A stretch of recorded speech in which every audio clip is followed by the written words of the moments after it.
What's up, y'all? Welcome to today's episode of Before We Work. My name is Ocean Crash, aka Canon Mikho, and how are y'all doing today?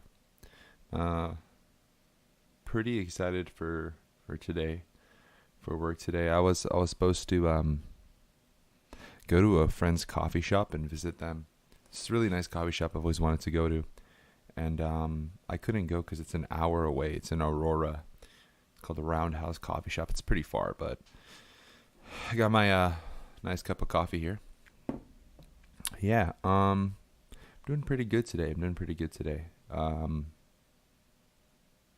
Wanted to talk about a couple of things. I didn't know which one I didn't decide on which one I wanted to talk about, but I guess I'll speak about Keto Diet, since that, as I was talking to my girlfriend last night, she was telling me she sees it everywhere. Everyone's doing it now. I'm on it right now, and I did it previously about 4 years ago. I did it my sophomore year of college, and it worked very well for me. I lost about 25 pounds, 10 of which was water weight, and I saw good results. I was very happy with the way I looked, and just overall was in a good position in life. You know, I was before keto, I was on a religious fast. I'm Christian, and then before that, I was on intermittent fasting, which a lot of you bodybuilders do. Basically, you don't eat the whole entire day. You only eat during a certain window, and it's a small window, so it's usually anywhere from 12 to 6, 2 to 8, something like that. It's like anywhere from a 4 to 6 hour window. It's the only time you're allowed to eat the whole entire day. And that worked well for me as well, because what did it train me to do?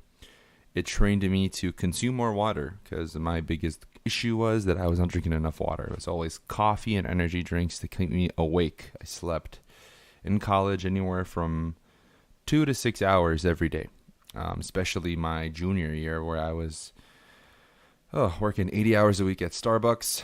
I was taking 21 credit hours, and I was pledging a fraternity in an investment association. I was creating my own business association at the college. I was working on my coffee shop, which I had just launched a product at that time on my coffee shop. It's just a very, very busy person.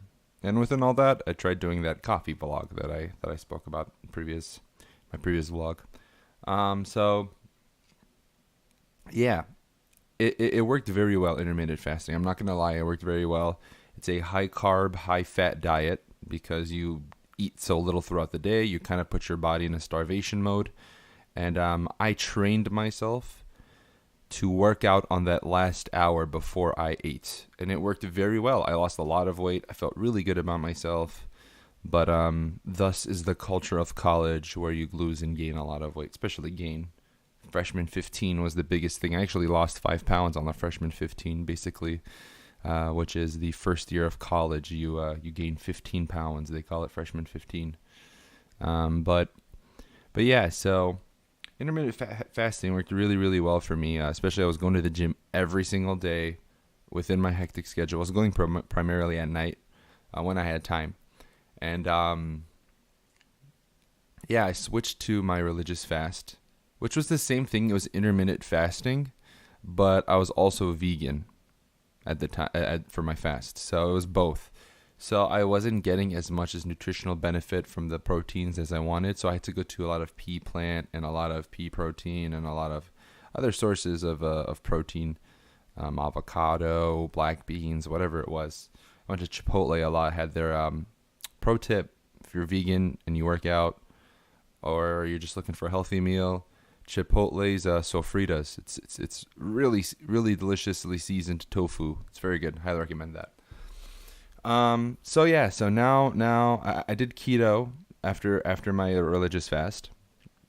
I lost weight, a lot of weight. All in all, I lost like 30, 40 pounds. It was the lowest I had ever been, as an adult. And I graduated college. I got off of keto. I forgot for what reason. I think it was my schedule. I wasn't able to do it. My body was getting weak after a year, 2 years of doing keto. Stopped. Obviously, I relapsed, gained a few of it back.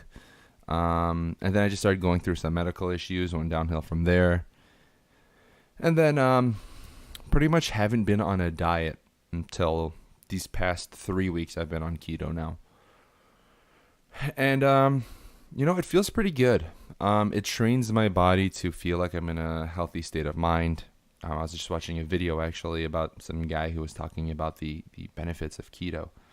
And it's interesting just to see how all of a sudden keto became a big thing. Because when I was doing keto, everyone was like shocked when I told them that. They're like, "That's unhealthy. That's not good for you.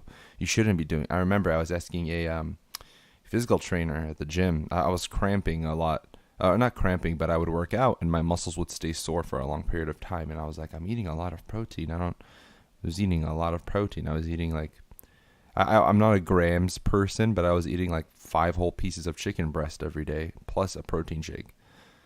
And he told me, he's like, "Oh, keto, isn't that where you don't have carbs?" He's like, "Oh, carbs are essential." He's like, "I don't recommend that." He's like, my educated guess would be you need more protein, even more protein. So I was like, all right. So I had a protein shake for breakfast, had a protein shake for breakfast. I had a chicken salad for brunch. I had my lunch was after I worked out. I had a protein shake again, so that was protein there as well. And then I had like a light snack, which was usually like peanuts or almonds, or any fruits or vegetables that were very low in carbs. And then for dinner, I had always my dinner was always chicken and steamed broccoli. It was my thing. I love chicken and I love steamed broccoli. If you know me, I love chicken. Ugh.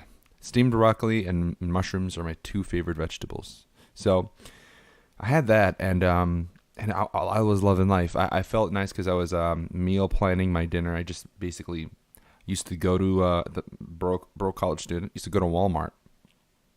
My mom being an organic, a health freak, kind of, I had to keep that away from her. But I used to go to Walmart, buy the 5-pound bags of chicken breast, let them sit in water. I used to boil them. I liked boiling just because, one, you put water weight in the meat, so it's heavier on you, so you don't eat as much. And 2, I just liked the cooking method. It was more moist than putting it in a pan, and especially with cheaper quality meat, you can't really get that tenderness that you look for. So this used to be my dinner, and it worked very well for me. I was very happy, and then I stopped, and now here I am today. I'm back on keto. It's been 3 weeks. Just trying to get down to the body weight that I am. I'm naturally, so freshman year of high school, I was 180 pounds. I was 6'2", 6'1", freshman year of college or high school. Sorry. And I was on the track team. I was on the swim team. I was on the soccer team. And I was training for a marathon. I had just done 3 surgeries. And the same one. I had the deviated septum, adenoids, and tonsils all removed. And I had removed them, and I had lost weight, and I hadn't been able to eat for 2 weeks due to my surgeries. They said you can only have liquids. I lost 15 pounds then off that surgery, and then I quickly started a diet. And then I lost even more weight. I lost 25 additional pounds because I was a chubby kid. So I lost around 50 pounds total. And I had a slim freshman / sophomore. I had a 6-pack. I was training for a marathon. I was very good. Very, very happy with my life. And then I was running for a marathon. I had been running 3 miles a day. I upped it to 9 miles a day. I was running 3 miles in the morning, 3 miles during the gym / afternoon, and then 3 miles at night. Then on my afternoon, it was the first week. On my afternoon, I had slipped, fallen, and tore my patella tendon, and that basically caused me my patella tendon, which till this day is torn. I need to get surgery. I've gone through a few surgeries, 4 years of physical therapy. I stopped doing the physical therapy. That caused my health to spiral downhill. In high school, I gained 60 pounds over 4 years. 15 pounds, like around 15 pounds a year, because I was so used to the calorie consumption of always running and working out. Suffered from depression. Running was my go-to thing at that time. So I suffered from depression because I wasn't able to run anymore. And then life was just very interesting for me at that time. So I struggled, and I don't even think keto was a thing at that moment. I think Atkins was in its maturity stages. I know keto's been around for a long time. It's based off ketosis and ketones, so it's not like newly discovered information. It's just basic human biology and chemistry. So I guess it mainly became streamlined as a diet, probably, I would say, in like late 2000s. That's when ketosis and things, I guess, was implemented into society. And now you have 2018, 2019. I'm sure it'll be huge in 2019, where it's like the thing now. Everyone's doing ketosis and ketogenic diet. You hear it everywhere now. Ketogenic diet, keto. So yeah, so I'm doing it now.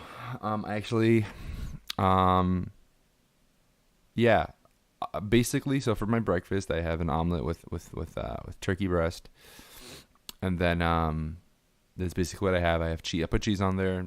Basically, it's my breakfast, and then I usually make a smoothie for brunch/lunch, and then if I'm hungry, I have a bar, like a meal replacement bar, which I was using Atkins bars, and I found out they're actually so for my research, from what I've been seeing from other people I've been saying online, you shouldn't have more than like 2 or 3 a week, because they're not meant to be meal replacement bars. They're meant to be fillers for candy cravings. And when I was in college and I did keto for a year to 2, I used those as meal replacement bars, and it never knocked me out of the ketogenic state. I rarely did the blood samples, and I mainly did the urine test strips, and it never knocked me out of ketogenic state, which was kind of interesting to find out that the Atkins bars don't, I guess for most people, don't work. But I didn't take, after I found out this a couple of weeks ago, I decided not to take the risk, and I started looking at carb killer bars, and thus my package of grenade bars came in today. The grenade killer. They're just called grenade, I think. They're called carb killer bars, meal replacement bars. And I had someone from Reddit, from the keto Reddit, had recommended it for me, and they're expensive, man. I'm not gonna lie. I don't know. I know grenade has always been expensive because I've seen their products before, but all these keto bars, they're like $3-4 a bar. For a box. So that's discounted, because if you buy a box, buy in bulk, you get discounted. Buy single bars, they're more expensive. But wow, I was like, $3-4 a bar. That's a drink right there. Like that's insane. That, by drink I mean like a cup of coffee. You can buy 2 cups of coffees for a keto bar. Like, wow. The RX bars, if you have the RX bars, those are phenomenal bars. I've heard really good things about them. Those are like $2-3, but those aren't keto friendly. But yeah, it's just insane how keto has become such a mainstream thing today, and how it's like, viewed as the go-to diet at the moment. And I don't understand how society flipped from, it's a terrible diet, it's unhealthy, don't do it, you'll hurt yourself, to everyone do it. Just do it. It's really good for you. And it gets me thinking, what will be next? So Atkins was the thing, intermittent fasting was the thing, and kind of still is the thing. I think most bodybuilders still do intermittent fasting, if not all of them. Just like what's gonna be next after keto? Like what chemistry / biological study are they gonna come out with? I just watched a video. I watched this guy on YouTube. I forgot his name, but I'll link his channel in the description. But basically, him and his girlfriend both have PhDs in biology and chemistry. I think he has chemistry. I know she has biology. I don't know if his is biology or chemistry. But all he does is, every Monday he takes a nutritional myth, and he debunks it. Like he proves whether it's true or false. So I was watching a video on energy drinks, sugar free, on the myth that energy drinks are bad for you, and he was trying to find out whether it's true or false, and he broke it down to a molecular chemistry, scientific, formula level, and he just it's one of the best YouTube. If you are trying to be healthy, if you're trying to make health, if you're trying to make nutrition and health a lifestyle for you, if you're trying to make it something where you're like, you know what, I want to change my way of life and I want to make it permanent, and I want to know what's in my food, I want to know everything about nutrition, about health, you have to watch this guy. And what I like about him, he's just not some Joe Schmo, not some fat guy, not some muscular dude who just decides to make a YouTube channel. He's a fit, educated individual who lives the lifestyle he promotes. He's a healthy guy. He vlogs. He breaks it down. He has education. He has degrees. He checks in all the boxes of what most, if not all, nutritionists and food advocates and healthier lifestyle advocates should be. And not that I'm saying that if you live a healthy life and you don't have a degree, you shouldn't tell people to be healthy. That's all I'm saying. But you shouldn't, I don't know, you shouldn't tell them what's good and what's not good based off of pure luck, like based off pure thinking. You should do your research, do your knowledge. I think it's fair to say that anyone, any of you who heard advice from someone who had a PhD and heard the opposite advice from someone who doesn't have a PhD, you'd most likely lean with someone who has a PhD, because they're more educated. They did their work on it. It's their field of study. So you just get that sense of comfort from him. And he was basically saying that energy drinks, he ended up pulling all the studies, that energy drinks are not bad for you. The only thing that's bad in energy drinks is the high amounts of sugars. And he said if you get sugar-free energy drinks, they're actually not bad for you at all. And a lot of bodybuilders / weightlifters / gym enthusiasts use them as pre-workout. They don't even take pre-workout powder. They just use that as pre-workout. So, yeah. So, I mean, like that's I'm sure that's going to be a thing soon, where energy drinks, Monster Energy, sugar-free energy drinks won't be considered a bad thing for you. And it kind of isn't. I mean, I looked down on energy drinks. I just chose them for the caffeine intake because everyone knows coffee is a diuretic. So I didn't want to go to the bathroom every hour, half an hour, and I was chugging it late, 1 a.m., 2 a.m., studying for my finals exams. I tried to find something that had high amounts of caffeine that wasn't a diuretic, so which coffee is, if in case you didn't know. So yeah, so I chose energy drinks and I knew, I was like, oh man, I hope it doesn't mess up my health. Obviously I wasn't having 5, 10 in an hour. Like that's the biggest issue. And the thing is, social media has kind of villainized energy drinks in a way where it's like, it's the devil. People die from energy drinks, which they do. But stupidity tells you that they die because they're having 4, 5, 6, 7 energy drinks within an hour. It's not Coke. You can't do that. And even with Coke, it's unhealthy for you. You can get a heart attack or whatever it is. What's doing that is the large amounts of caffeine they're intaking. Okay, that's causing them heart attacks or whatever the situation may be. Coffee will do the same thing. If you have 25, 10, I know people who have 5 cups, 6 cups of coffee a day, and it gives them jitters and stuff like that. It's because you're having too much caffeine. You shouldn't be having too much caffeine, unless you have a caffeine tolerance where your body gets adjusted to that amount of caffeine, which scientifically, I don't even know if that's a thing, caffeine tolerance, but it's just a term I throw around loosely because I have large amounts of caffeine and it doesn't affect me. So yeah, I mean, it's just weird to see that, like, now energy drinks, I don't view them as something that's like so bad for you,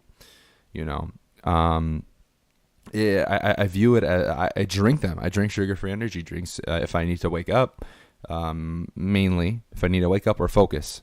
If I'm tired, I have a sugar-free energy drink, because I'm not afraid to have them anymore. And I know that with moderation, everything's okay. That's the main thing I think people forget. With moderation, anything's okay.